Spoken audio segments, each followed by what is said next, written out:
I was told that I needed to come and fire everybody up. And then said, I gave this talk as a keynote address at the Southeastern Museums Association meeting in Savannah last October. This is not a talk about the Rolling Stones. Have no fear. But I am going to take you on a little journey here. So just go along with me. You'll see where we're going and why I'm doing this. They launched a major North American tour that year. The first ever to have a corporate sponsor. It was Jovan Musk. Demand for tickets in every show in every city far exceeded the supply. Every show was played in either an arena or a stadium in front of anywhere from 15,000 to 50,000 or more. With one exception. The Stones came to Atlanta, they announced they would play in the Fox Theater.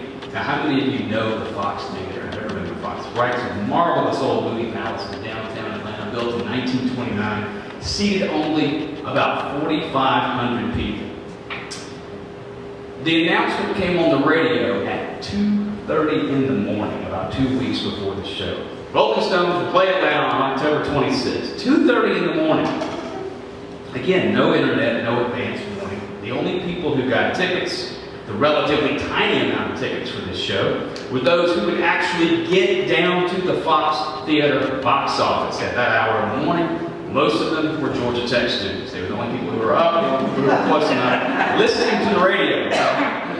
Now, one radio station in Atlanta, C93, received a few tickets to give away as a promotion.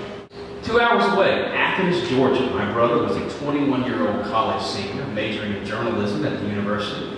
Was not particularly a Stones fan, but he had his ear to the ground. He knew a cultural event when he saw one. He did not want to miss this.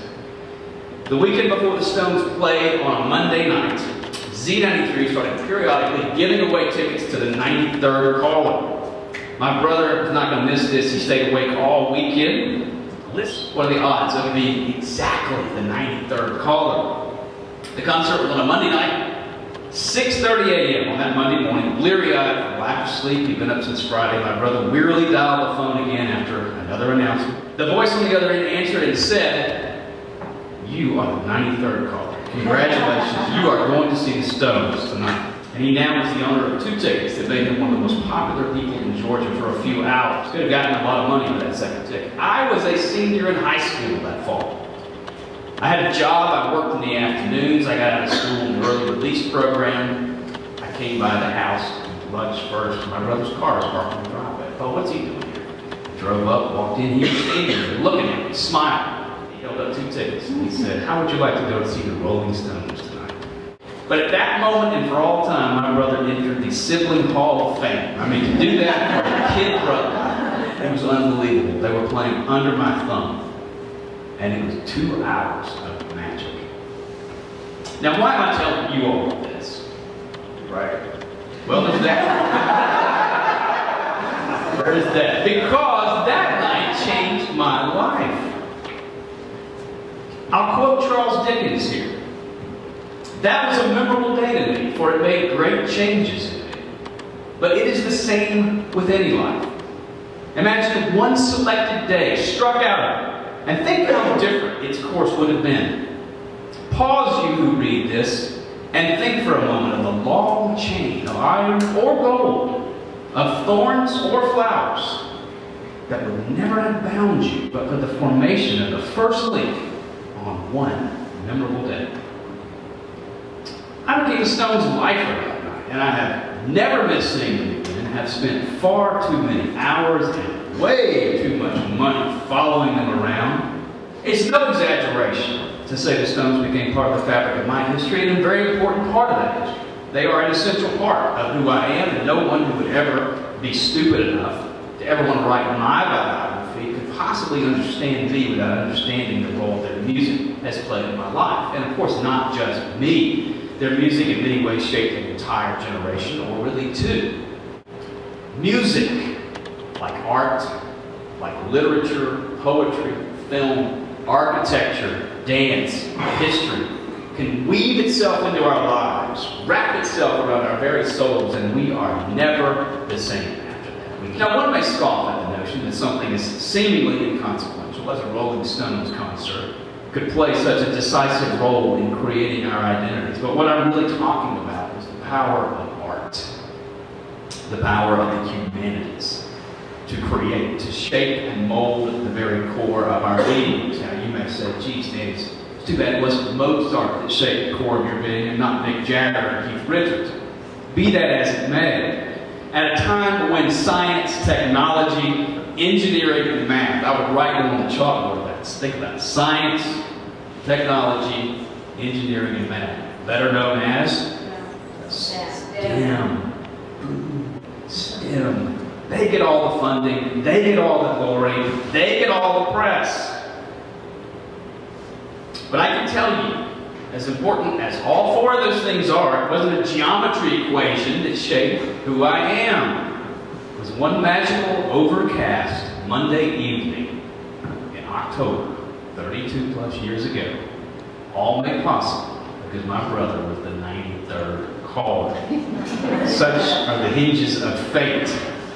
Everybody in this room presumably understands the importance of the arts and the humanities and the important role they play in our lives and in our communities. Why then are historians, our institutions, like ours, art museums, why are we constantly having to fight for our lives?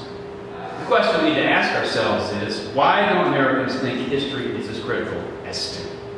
Scientists can tell you exactly why what they do is important. I save lives, man. I find germs. I research.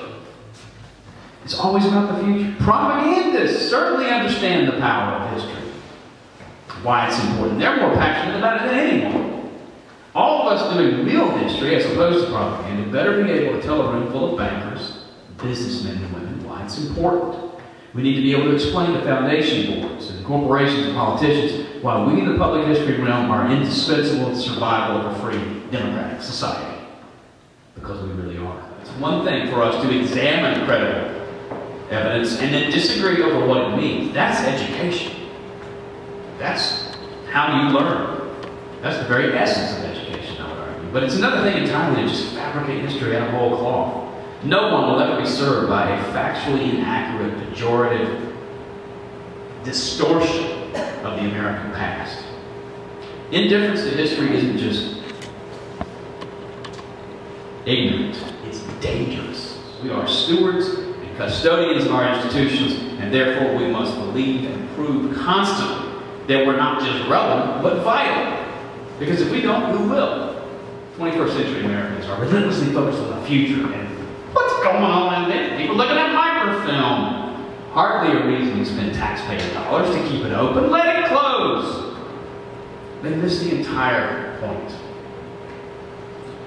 The archives and its advocates needed to focus not on what it did, but who it was. As I said, too many of us fall into that trap. What ultimately, what's the big message? What's the 10,000-foot level message? Not that people look at microfilm, not that people are doing family history, not that people come in there sometimes to look at maps to see what boundary disputes can be settled, all of which may be essential.